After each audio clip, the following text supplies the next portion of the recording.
the information or the data is growing at this pace. So there is a huge disconnect between the amount of money that you have and the amount of data that you need to manage. So how do you bridge this gap? Right, and the amount of data that you have is not the amount of storage required to store and house this data is actually significantly higher. It's the same incline, but is definitely higher, much higher than the sheer amount of data. So why do you have so much of data? I mean, is your business really generating this much of data?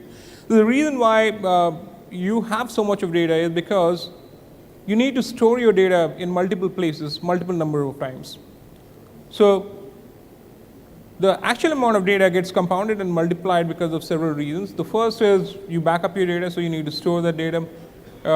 Compliance reasons, you need to store your data probably in a format and store it for a long time, for maybe 6, 7, 8 years, depending upon what industry you are in. A lot of applications demand, because of performance reason, you mirror your data, RAID 1. So you straight away create 2 copies of your data. So if you have a 10 terabyte database, you're using 20 terabyte of disk storage to begin with. Test and development, so a lot of enterprise applications need continuous test and development. If you're running ERP, you have a test and dev environment, you have a QA environment, that requires separate storage. Copies of your production data need to be tested on a regular basis every time you want to make some changes or modification to your application. That creates additional amount of storage. And disaster recovery, right, another favorite. So disaster recovery means that you replicate your data over a wide area network to a remote location and you store a copy of the data. So all of these put together create a huge amount of data, and that's where it adds several multipliers to the original amount of data that you started off with. So how do you arrest this data growth? How do you put a stop to this? I mean, you can't put a stop to this, but how do you control some of it?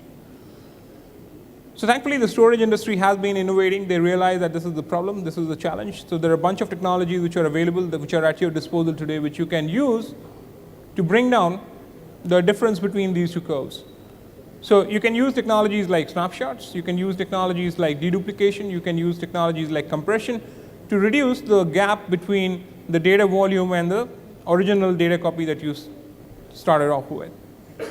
So how do you reduce the actual amount of storage that you need to store this particular amount of data? There are some other technologies which can help you bridge that gap.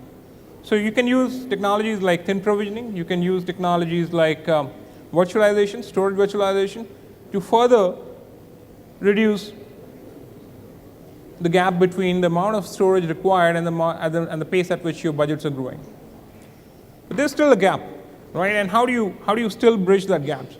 So later in my presentation, I'm going to share some techniques, not storage technology, but some techniques which you can use to find extra money within your budget, find extra money within your organization, which can be used to justify additional investment in storage.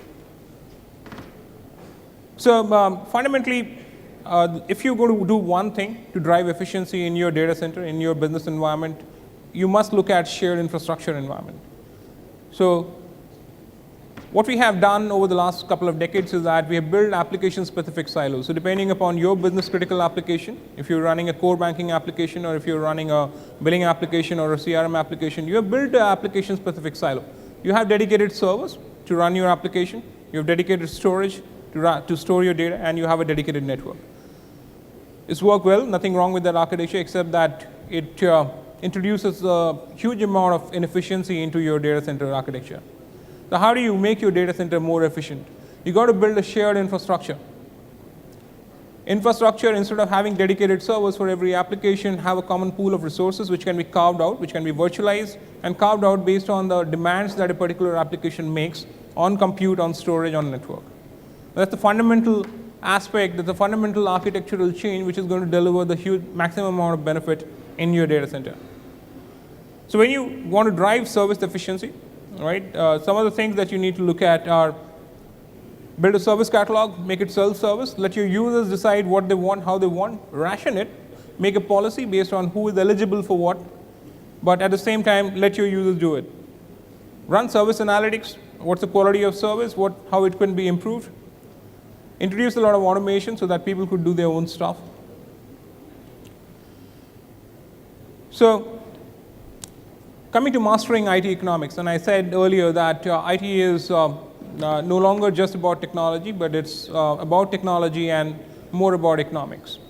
So how do you master that aspect? How do you balance that cost-value equation? Cost is what is the cost of IT, and value is what is the value that IT delivers to business. The cost-value equation is under pressure from all sides, right? So let's take a look at some of the aspects, some of the key aspects which can help you manage that equation in a much better way. The first one, and this one is much better understood than the second one. The first one is about driving efficiency. I'll take the example of storage systems since I come from the storage industry. The storage traditionally has been grossly underutilized. The average utilization in any storage system, including yours, and if you want to go back and check, you can do that, is roughly about 30-35%, which means that if you are spending $100 on storage, you're actually getting $35 worth of value out of it. You will not make that kind of an investment anywhere else, in IT, in personal life, right? But that's a fact. You have been living with it for decades, right? Because it's the accepted norm. If you could drive up that utilization level from something like 40% to 80%, you straight away gain a 50% efficiency, right? Not just in terms of absolute cost of storage, but in terms of your ability to drive operational costs down. Helps you address and answer questions like, what is the amount of IT that you can drive per square meter? What is the amount of IT you can drive per kilowatt? How much IT you can drive per person? And how much IT you can drive per hour? So efficiency is clearly one of the areas which you can tweak. If you get higher efficiency from your existing systems, you could make that cost-value equation look a lot different than what it looks today. This is understood. This is fairly well understood. What is not equally well understood is flexibility.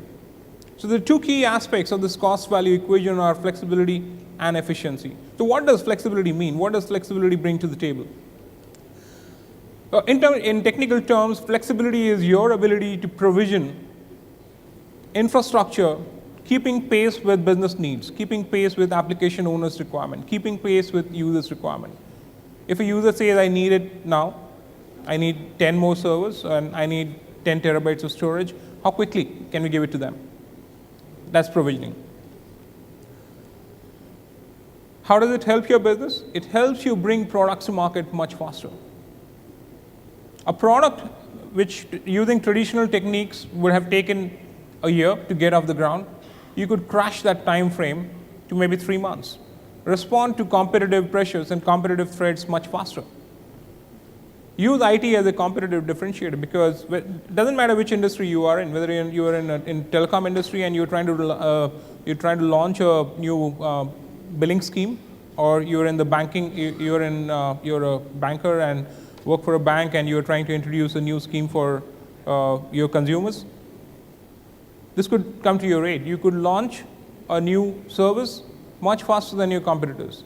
Or the other way to look at it is you could respond to a competitor's offering much faster, because IT can now help you bridge that gap. So that's flexibility.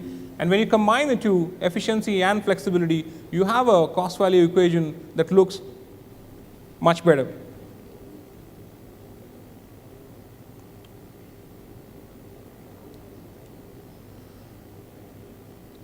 So, I mean, a little bit of beating my own drum here. So this is how others do it, and this is how we do it. So there is a big gap between how NetApp technology helps bridge the cost-value equation versus how others do it.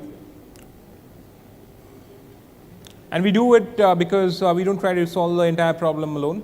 We try to bring in best-of-breed technology to create a complete solution. We make the best storage system, but we understand that storage on its own doesn't solve your business problems.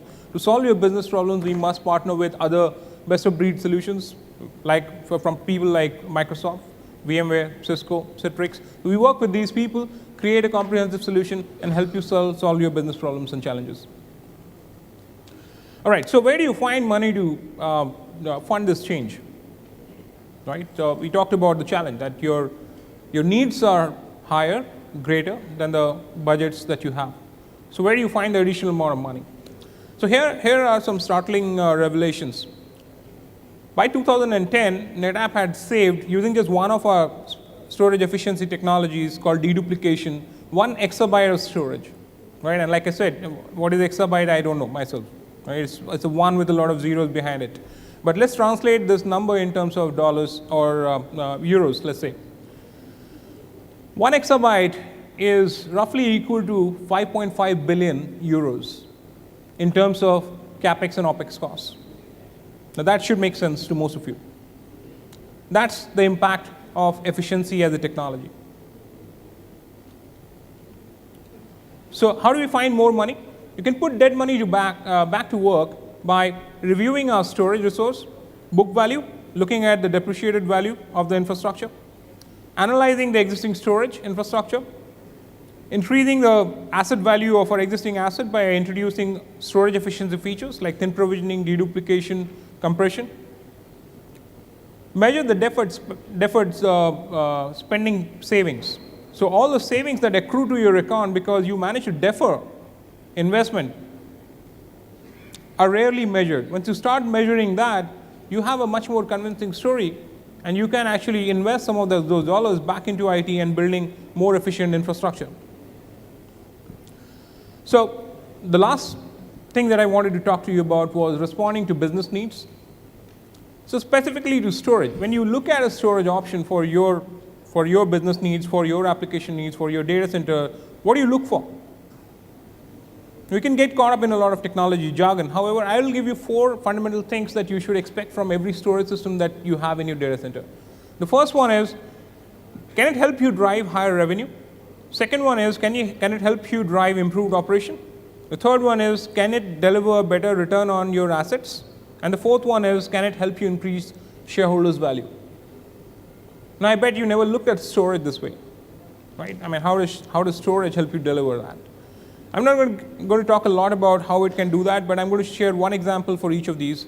You could drive higher revenue by bringing a product to market faster, right? And there is a technology called cloning, which helps you accelerate your testing process and thereby take the prototype to market much, much faster, thereby also accelerating revenue.